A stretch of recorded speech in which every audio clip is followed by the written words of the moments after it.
বাঁকুড়া বীরভূম জেলার এই রেসিপি ভাত দিয়ে খেতে কিন্তু দারুণ লাগে। সম্পূর্ণ নিরামিষ পদ্ধতিতে বানানো ওই অঞ্চলের রেসিপি আজকে আপনাদের জন্য। নমস্কার, কুইজিনিয়া চ্যানেলের পক্ষ থেকে সকলকে জানাই সাদর আমন্ত্রণ।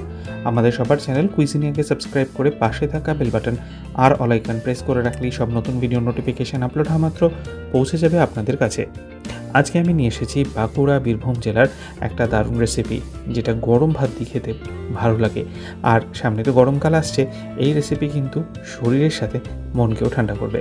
আসুন দেখে নেওয়া যাক। রান্নাটা হবে সর্ষের তেলে। তেলটা গরম হলে 1/4 টিস্পুন দিয়ে দিন কালো জিরে। কালো জিরেটা ভালো মতো গরম হয়ে সুন্দর গন্ধ বেরোতে শুরু করলে দিয়ে দিন এখানে আগে থেকে কেটে রাখা আলু। এখানে 600 গ্রাম আলু একটু বড় টুকরো করে আমরা ডুমো করে কেটে নিয়েছি।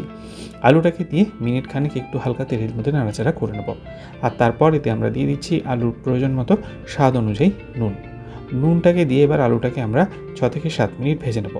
বেশি লালচে করে ভাজার প্রয়োজন নেই। আলুটা একটু ভাজতে ভাজতেই দেখবেন এভাবে বেশ কিছুটা নরমও হয়ে আসবে। ততক্ষণ পর্যন্ত কিন্তু আলুটাকে ভেজে নিন। আর আলুটা দেখবেন এই পর্যন্ত ভাজা হয়ে গেলে কালার হয়তো খুব বেশি চেঞ্জ হয়নি, বাট বেশ একটা সুন্দর নরম ভাব হয়ে এসছে। এবার একটা বাটির মধ্যে নিয়ে নিন, মানে মিক্সির বাটিতে নিয়ে নিন পোস্ত। বেশ কিছুটা পরিমাণ পোস্ত, আমি 600 গ্রামের জন্য প্রায় 40 গ্রামের মতো পোস্ত কিন্তু নিয়েছি। পোস্তটাকে শুকনো অবস্থায় গুঁড়ো করে নিন। আর তারপর এতে দিয়ে দিন পরিমাণ মতো জল।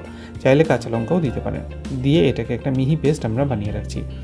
আর রান্নার এই পর্যায়ে আমরা এই যে পোস্তটা বেটে রেখেছিলাম তার 60 থেকে 70% এর মধ্যে অ্যাড করে দিলাম।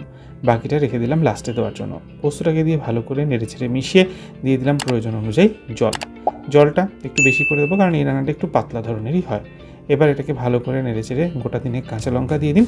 আর 7 থেকে 8 মিনিট এটাকে ফুটান, যতক্ষণ লাগে আলুটা সেদ্ধ হয়ে যায়। যখন দেখবেন আলুটা সেদ্ধ হয়ে এসছে, একটু মাঝে মধ্যেই কিন্তু এটাকে নিচ থেকে নাড়িয়ে চাড়িয়ে দেবেন, কারণ এতে কিন্তু পোস্ত যেহেতু আছে কলাই তোড়াতে ধরে যাওয়ার একটা সম্ভাবনা থাকে।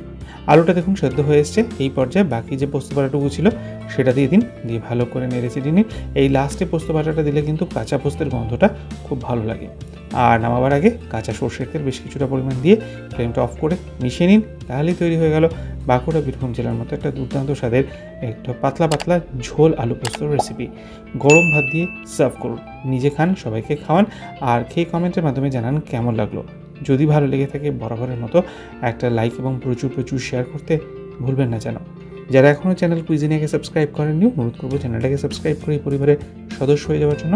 লাইফ ইজ প্রিশিয়াস, গল্পের শিকারিকাল চ্যানেল দুটিকে সাবস্ক্রাইব করতে আজকে ভিডিও ডেসক্রিপশন বক্সে লিঙ্কটা প্লিজ চেক করে নেবেন। সবাই ভালো থাকবেন, সুস্থ থাকবেন। দেখা হবে পরের রেসিপি নিয়ে। আজ পর্যন্তই, নমস্কার।